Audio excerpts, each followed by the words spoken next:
नमस्कार दोस्तों, स्वागत है आपका एक बार फिर से मेरे YouTube चैनल MB एक्सेल पर। दोस्तों, जब हम किसी फॉर्मूला को लगाते हैं या कॉपी करके कहीं पेस्ट करते हैं तो या तो उसमें एरर आता है या फिर रिजल्ट गलत आता है, जबकि फॉर्मूला बिल्कुल सही होता है। ये तब होता है जब हम फॉर्मूला में डॉलर का उपयोग नहीं करते, मतलब डॉलर नहीं लगाते। तो आज के इस वीडियो में हम जानने वाले हैं काउंटिफ एस और समिफ एस फॉर्मूला में डॉलर का उपयोग कैसे करते हैं। यहाँ पर इन फॉर्मूलाज को हम इसलिए ले रहे हैं क्योंकि इन फॉर्मूलाज में मल्टीपल कंडीशन होती है। हमारे चैनल पर आपको एक वीडियो मिल जाएगा, हाउ टू यूज डॉलर। उस वीडियो को आप एक बार जरूर देखिएगा। उस वीडियो को देखने के बाद आपको ये क्लियर हो जाएगा कि डॉलर क्यों लगाना चाहिए, कहाँ पर लगाना चाहिए और किस प्रकार लगाना चाहिए। लिंक आपको इस वीडियो के डिस्क्रिप्शन में मिल जाएगा। फिलहाल हम अभी बात करेंगे आज के अपने टॉपिक के बारे में, जिसमें हम देखने वाले हैं काउंटिफ एस और समिफ एस में हम डॉलर का उपयोग कैसे कर सकते हैं। यहाँ पर इस टेबल में सेल्स का डेटा है, जिसमें प्रोडक्ट का नाम, सेल्स एग्जीक्यूटिव का नाम और सेल्स मेंशन है। इसी डेटा से हम समझने वाले हैं आज के इस टॉपिक को। और यहाँ पर जो दूसरी शीट है, इसमें ये टेबल है, इसी के अकॉर्डिंग हम समिफ एस और काउंटिफ एस को अप्लाई करेंगे। सबसे पहले हम समिफ एस और काउंटिफ एस को विदाउट डॉलर अप्लाई करेंगे। इसके लिए सबसे पहले इक्वल प्रेस करेंगे और फार्मूला टाइप करेंगे काउंटिफ एस। प्रेस कर देंगे तो क्राइटेरिया रेंज 1 पूछी जा रही है, तो क्राइटेरिया रेंज 1 हमारी रहने वाली है सेल्स एग्जीक्यूटिव। कॉमा लगाएंगे। क्राइटेरिया 1 पूछा जा रहा है तो क्राइटेरिया 1 हमारा यहाँ पर सेल्स एग्जीक्यूटिव हो जाएगा। फिर कॉमा क्राइटेरिया रेंज 2, तो क्राइटेरिया रेंज 2 में हम लेने वाले हैं प्रोडक्ट को। फिर कॉमा लगाएंगे और क्राइटेरिया 2 यहाँ पर हमारा प्रोडक्ट हो जाएगा।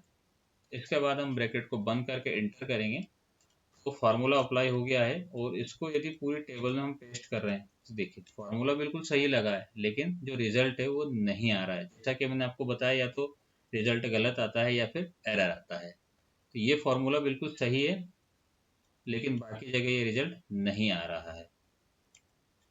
अब इसको मैं डिलीट कर देता हूँ और हम अब अप्लाई करते हैं समिफ एस विदाउट डॉलर।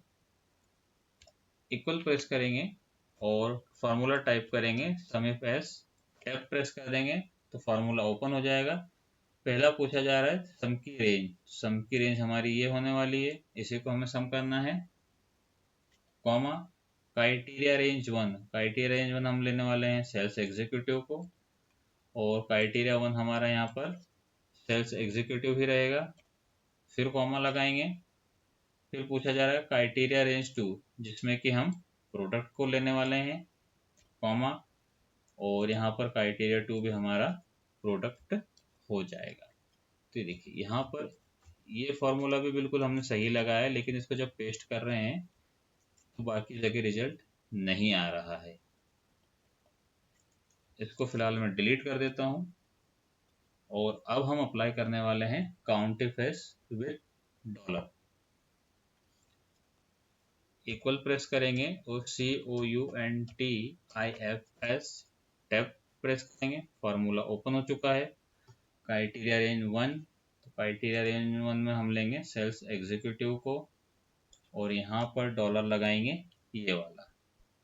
उसके बाद फिर कॉमा क्राइटेरिया 1, तो क्राइटेरिया 1 हमारा रहने वाला है जो सेल्स एग्जीक्यूटिव है वही, और यहाँ पर डॉलर लगेगा ये वाला। फिर लगाएंगे कॉमा। फिर पूछा जा रहा है क्राइटेरिया रेंज 2, तो क्राइटेरिया रेंज 2 में फिर प्रोडक्ट और यहाँ पर डॉलर लगेगा ये वाला। फिर कॉमा और क्राइटेरिया 2, क्राइटेरिया 2 में इसको हम सिलेक्ट करेंगे प्रोडक्ट को और यहाँ पर लगाएंगे डॉलर ये वाला, और ब्रैकेट को बंद कर देंगे। देन एंटर करेंगे और फिर ये फार्मूला हम पेस्ट करेंगे। तो ये देखिए रिजल्ट है वो सभी जगह बिल्कुल सही आ रहा है। एक बार चेक कर लेते हैं। अजय टेबलेट 2, सायरप और कैप्सूल 1-1। यहाँ पर हम आए, फिल्टर लगा रहे हैं शिफ्ट कंट्रोल L से, और हम सिलेक्ट कर रहे हैं अजय को यहाँ पर पहले। ठीक है, ये देखिए अजय टेबलेट 2, सायरप और कैप्सूल एक एक, और भूपेंद्र में और रवि में सारे प्रोडक्ट एक ही हैं। यदि हम यहाँ पर भूपेंद्र को सिलेक्ट करें तो ये देखिए सभी एक हैं, और ऐसे ही हम यदि रवि को सिलेक्ट करें तो ये भी बिल्कुल सही है। इसके बाद हम यहाँ पर इसको हटा देते हैं और फिर अप्लाई करते हैं SUM IF S with dollar.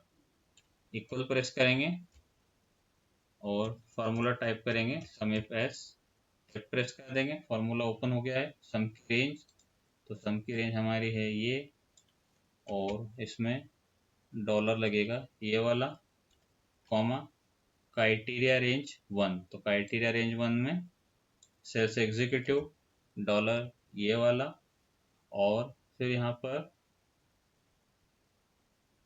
Comma लगाएंगे, फिर क्राइटेरिया 1, तो क्राइटेरिया 1 में हम सेल्स एग्जीक्यूटिव को ही लेने वाले हैं, डॉलर लगाएंगे ये वाला, फिर कॉमा, फिर पूछा जा रहा है क्राइटेरिया रेंज 2, तो क्राइटेरिया रेंज 2 में प्रोडक्ट हो जाएगा और डॉलर लगेगा ये वाला, कॉमा, फिर क्राइटेरिया 2, और इसमें फिर हम डॉलर लगा देंगे ये वाला, और ब्रैकेट को कर देंगे बंद और एंटर करेंगे, तो ये रिजल्ट आ चुका है जो कि बिल्कुल सही है और पिछले फॉर्मूला में नहीं आया था। ठीक है, अजय टेबलेट 270 कैप्सूल और सिरप एक बार चेक कर लेते हैं। दूसरी सीट में जाएंगे, शिफ्ट कंट्रोल एल से फिल्टर लग गया, और उसके बाद यहाँ पर हम इसको अजय को यदि सिलेक्ट करें तो यहाँ पर टेबलेट का सम आ रहा है 270, जो टेबलेट है ये 270 आ रहा है, और सिरप 80 और कैप्सूल 160। ठीक है, भूपेंद्र को यदि चेक करें तो यहाँ पर भूपेंद्र को यदि चेक किया जाए तो देखिए टेबलेट 100, कैप्सूल 200 और सिरप 110, ये भी बिल्कुल सही है। Ravi tablet 140, capsule 130, syrup 90।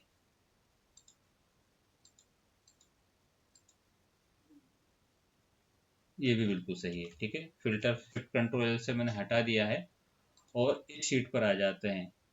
तो देखा दोस्तों, डॉलर का उपयोग हम इस प्रकार से कर सकते हैं और कितना सिंपल है, जिससे हमारा फॉर्मूला का जो रिजल्ट है वो बिल्कुल करेक्ट आता है। तो ये तो क्लियर हो गया कि डॉलर से हम फिक्स कर सकते हैं। अब सवाल ये आता है कि कहाँ पर कौन सा डॉलर लगाना चाहिए। यहाँ पर तो एक फार्मूला काफी बड़ा दिख रहा है, तो इसको हम समझते हैं। तो यहाँ पर जो सबसे पहला डॉलर हमने लगाया था, जिसमें जो सी है उसके आगे भी और पीछे भी दोनों साइड डॉलर था, तो ये कब लगेगा, जहां पर रो और कॉलम बिल्कुल फिक्स हो। यहाँ पर रो और कॉलम बिल्कुल फिक्स थी, इसलिए यहाँ पर हमने ये वाला डॉलर लगाया।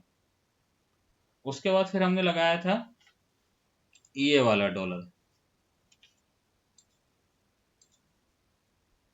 जिसमें कि सी के आगे डॉलर लगा हुआ है। तो ये डॉलर कब लगेगा, जब कॉलम फिक्स हो, रो मूव होगी। मतलब ये कॉलम तो फिक्स है, लेकिन जब फार्मूला नीचे होगा तो रो मूव होती चली जाएगी। उसके बाद फिर हमने एक डॉलर लगाया था ये वाला, ये कब लगेगा, इसमें रो तो फिक्स होगी लेकिन कॉलम मूव होगा। जब जैसे यहाँ पर ये रो तो फिक्स है लेकिन ये आगे बढ़ता जाएगा, कुछ इस प्रकार से। और इन फॉर्मूला में हमेशा याद रखिएगा कि डेटा के रेंज को लॉक करना है डॉलर से, लेकिन क्राइटेरिया सेल को रिलेटिव रेफरेंस से लॉक करना है। इससे फॉर्मूला डायरेक्ट करने पर बिल्कुल सही रिजल्ट आएगा।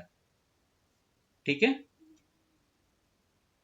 दोस्तों, अगर आपको ये वीडियो अच्छी लगी हो तो लाइक, शेयर और सब्सक्राइब करना मत भूलिएगा, और हाँ, बेल आइकन को जरूर प्रेस कीजिएगा, जिससे आपसे कोई भी वीडियो मिस ना हो। तो दोस्तों, आज के वीडियो में इतना ही, फिर मिलते हैं अगली वीडियो में। तब तक के लिए धन्यवाद दोस्तों।